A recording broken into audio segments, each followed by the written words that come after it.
Народните песни биле и остануваат трајни извори за нови инспирации во музичкото творештво. Македонската народна песна представува изразит и богат извор и сведоштво за проучувањето на повеќе аспекти од сферата на духовната култура. Со својата мелодиско-ритмичка индивидуалност и разновидност на текстуални сижети, таа представува редок хронолошки сопатник и своевиден културно-креативен документ на повеќето збиднувања што низ вековите се создавале на оваа почва. Народот се она што го гледал, а пред се и го чувствувал, не го пропуштал на забот, на заборавот.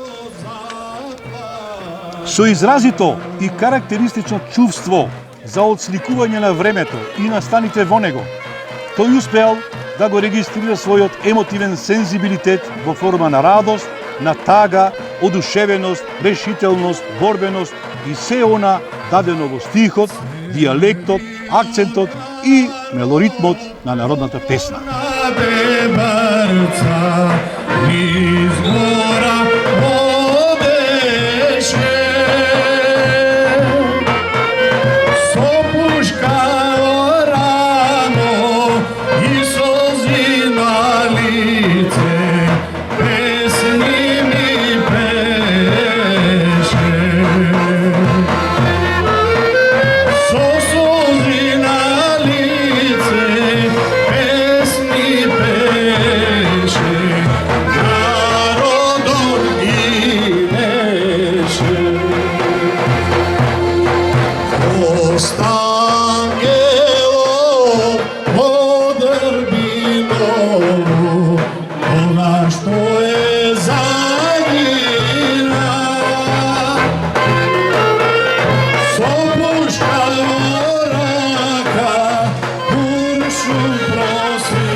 Околу застапеноста на музичките инструменти во македонското народно творештво не можеме, но и не смееме да заклучиме дека одредени инструменти се поприсутни во однос на други.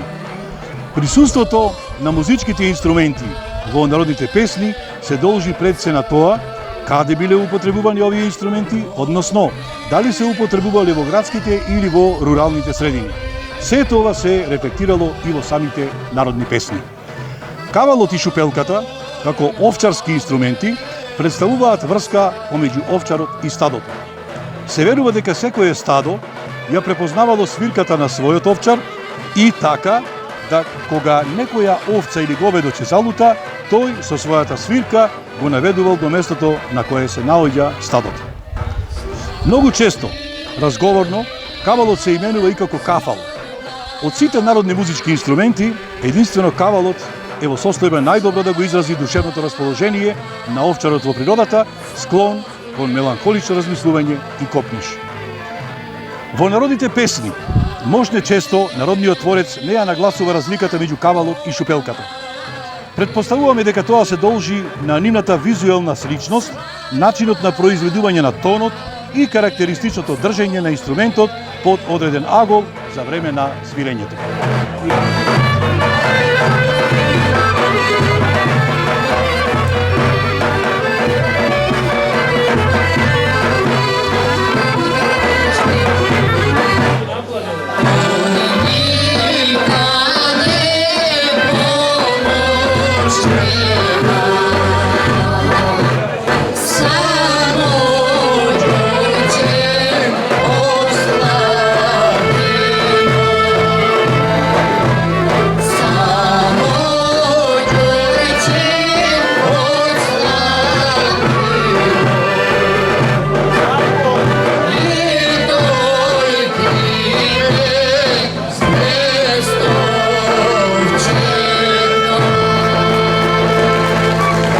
Од музичките инструменти најповеќе се споменува тапанот како придружен инструмент на зурлата и поредко со гајдата.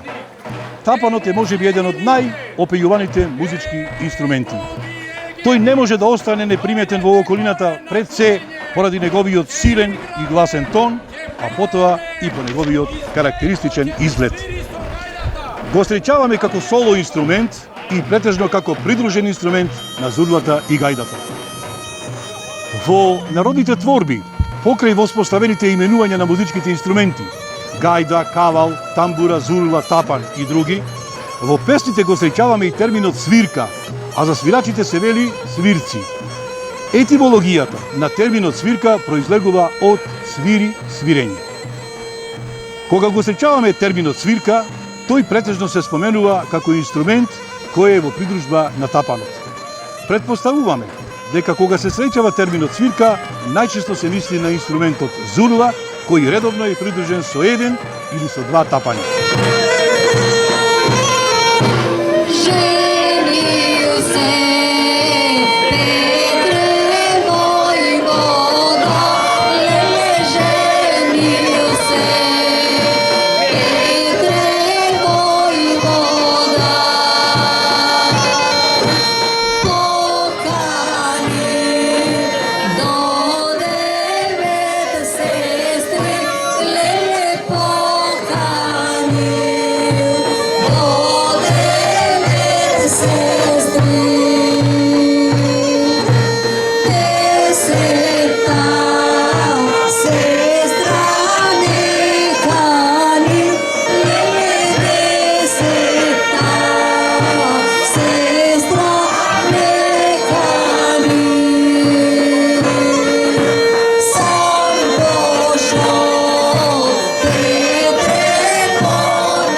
Тамбурата, жичен инструмент, кој во минатото повеќе се практикувал во градските, а помалку во руралните средини, денес е застапена во инструментални состави составени од чисто традиционални инструменти, кавал, гајда, тапан, кемене и друго, и во состави од инструменти од европско потекло кои се користат и во класичната музика, кларинет, хармоника, гитара и други. Според начинот на произведување на тонот, овозможува истовремено свирење и пеење, што допринело за незината прифатеност во музичките кругови.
инструментите, тапан, гајда, зурула и така натаму, се опејуваат и инструменталистите. Во народните песни се опејува свирачот на гајда, кој се нарекува гајдаджија или гајдарџија, односно гајдарче, термини кои се употребуваат помеѓу народот, како и самиот инструмент гајда.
Во селата машката носија, составена од бројни бели клашнени облеки, ги има сите карактеристики на изразито планинско сточарска носија.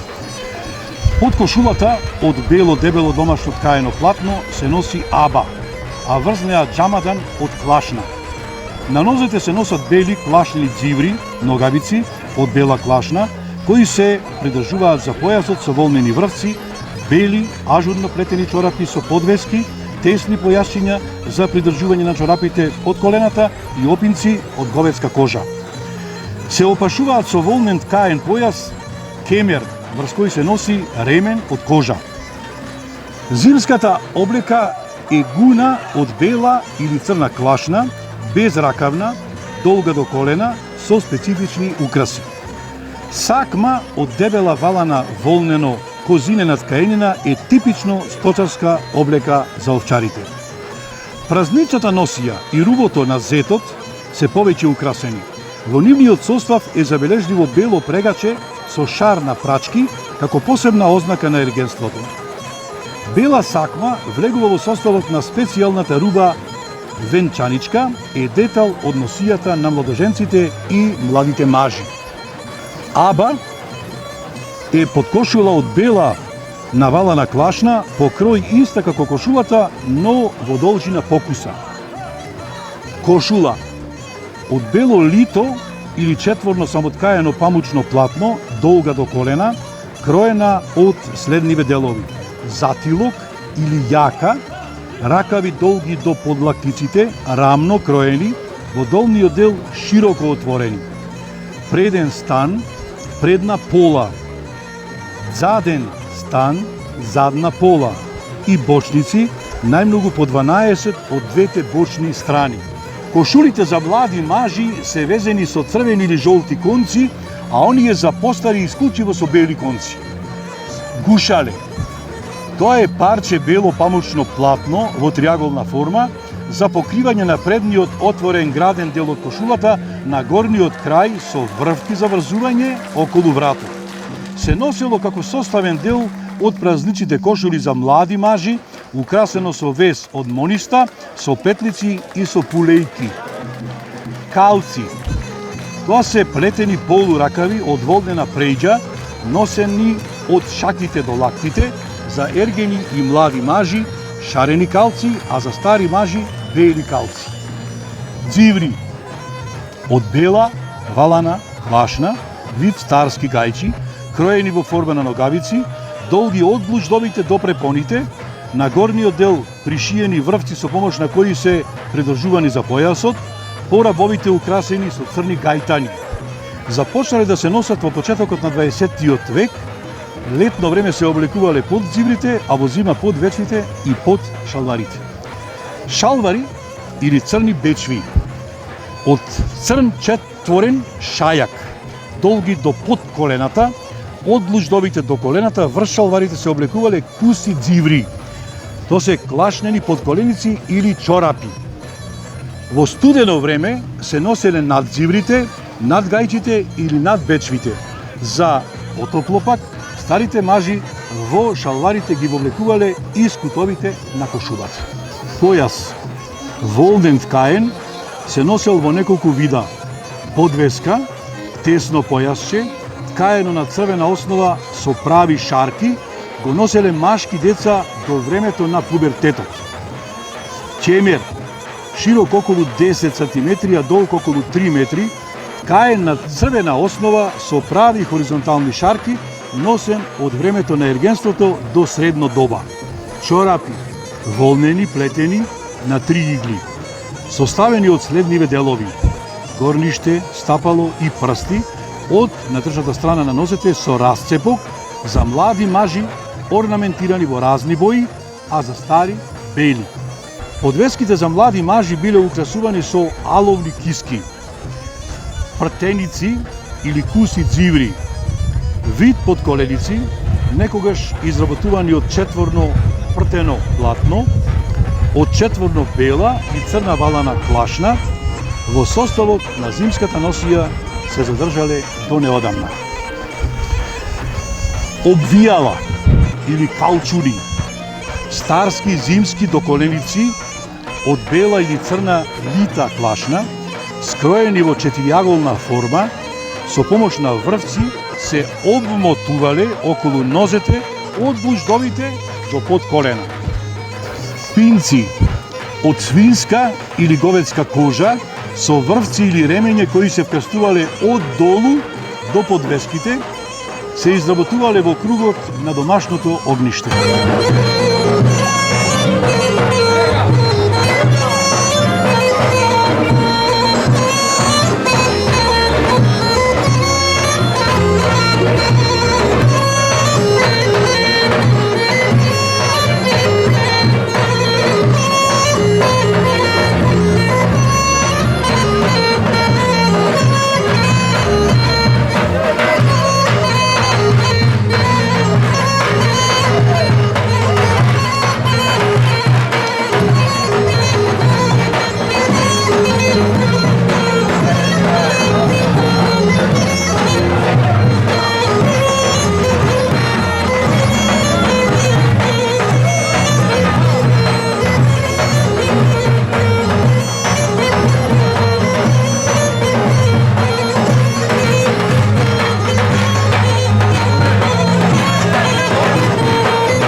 Женската носија по своето стилско и ликовно обликување, по складното единство на украсувањето, по изобилството на црвени волнени рески, како и низата извезени орнаменти со геометриски и стилизирани вегетабилни мотиви, се вбројува во најубавите, но и најтешките носии во Македонија и представува врвен домен на народното творештво.